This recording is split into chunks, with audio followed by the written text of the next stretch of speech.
Bom, fera, vamos agora de novo, vendo agora o último dia da UPE, fechando com Química e Física. Parece que veio para fechar mesmo, né? Vamos começar com a equipe de Física e Química aqui do colégio, começando com o professor Edilson Gomes, de Química. E aí, Edilson, a prova de Química foi com uma de seriado pesada ou deu aliviada?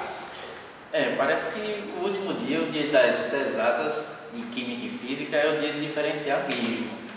A prova ela veio contemplando o assunto, só que com um nível de dificuldade pesado de novo. De novo, eu não diria nem a dificuldade em si das questões, mas as questões muito trabalhosas. São questões que disseram que verdadeiro e falso foi completamente distinto, quando na verdade não são. Houve um tipo de uma maquiagem, né?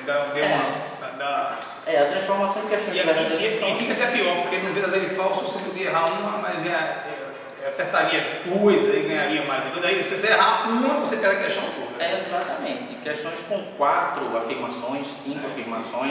Só para entender, o VOF são 5. Então, se no VOF 5 antigo você acertasse 3, errasse 2, né?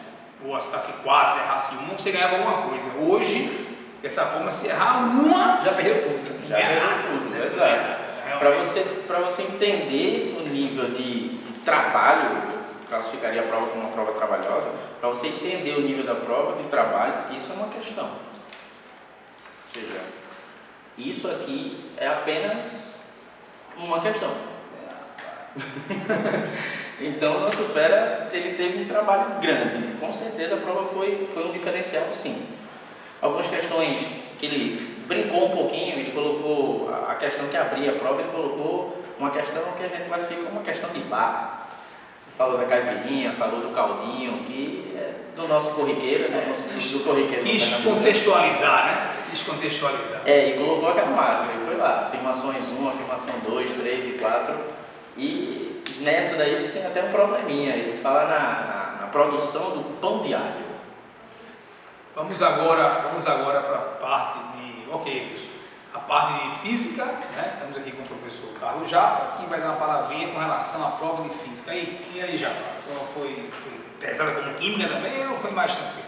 Olha, a prova de física, ela eu diria que manteve aí o que vem acontecendo nos últimos anos, com questões médias, fáceis e difíceis, né?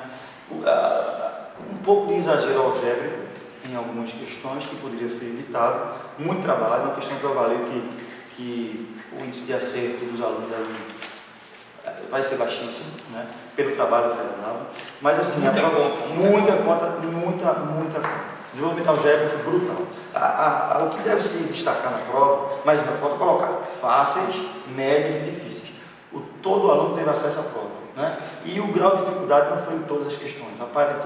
Apresentou uma ou outra questão que dava um trabalho maior. Temos os alunos de engenharia que são submetidos a tal em condições específicas. Mas, em particular, eu queria frisar o seguinte: a questão 37, né, ela traz um cálculo de força, né, de incidência de laser, cuja matemática é um pouco mais delicada do que o que ele propõe aqui como solução.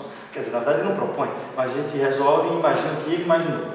A carga da força é um pouco mais sensível, mas é verdade, consegue se resolver. A 37 é um destaque, uma questão que pede a força de incidência na superfície de um laser. Um item extremamente importante é um erro teórico, eu classifico, inclusive um erro vetorial, na questão 4.4, que a UPE deveria mudar o gabarito, né? Vamos fazer o comentário aí, tudo está bem mais comentado, o motivo faz, mas o item 3.3, que fala da componente de um peso, né? O corpo está vertical, o corpo está pendurado, o peso vertical, ele não admite componente horizontal. A componente horizontal existente é da tração. Força e peso são trações são forças distintas, a tração e o peso. Em particular, acredito que ele tentou falar da ação do peso sobre a tração, sobre a corda e a aparição da tração, mas ele não conseguiu dizer isso. Então o item está errado. Quando ele fala da componente horizontal do peso, essa componente não é verificada aqui. E sim a da tração. Aliás, o peso nem atua na barra, né? Para ser sincero, e pela própria figura. É um erro vetorial, inclusive. O gabarito deve ser trocado. Trocar o gabarito. Aí existe gabarito, existe resposta. Vai para falso e sendo falso fica sem gabarito. Fica sem gabarito. O item deveria ser trocado e ele deveria anular a questão. Né? Ela não pode ser considerada questão questão 44. É uma definição, é um erro de definição. A questão 46 é que nós falamos, é uma questão belíssima, mas tem uma álgebra exagerada e o aluno realmente teve dificuldade, uma questão de termodinâmica, mantendo aquele padrão algébrico da prova. A questão 47, ela é sensível, porque ela deveria admitir duas soluções em igualdade de validade. O tratamento matemático dela parece levar a uma solução e outra não. É verdade que existem alguns complicadores, que acredito que nem o próprio examinador levou em consideração, mas os comentários em específico no motivo faz. A gente resolveu e está lá comentando isso.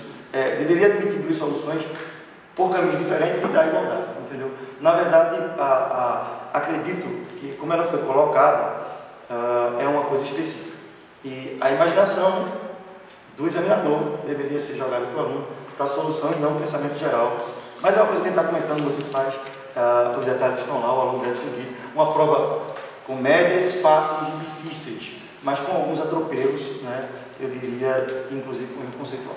Ok, então, como já falou, o motivo faz, isso é a prova resolvida, você vai olhar como foi feita a prova. Então, aqui é só um comentário na internet, não pode ser demorado, é a prova resolvida. Então, você vai no site www.motivofaz.com.br, você vai ter lá direitinho a prova de hoje, tá ok? Muito obrigado e até o próximo vestibular, que é o seriado do primeiro e do segundo ano, e vamos estar aqui de novo comentando com vocês. Muito obrigado.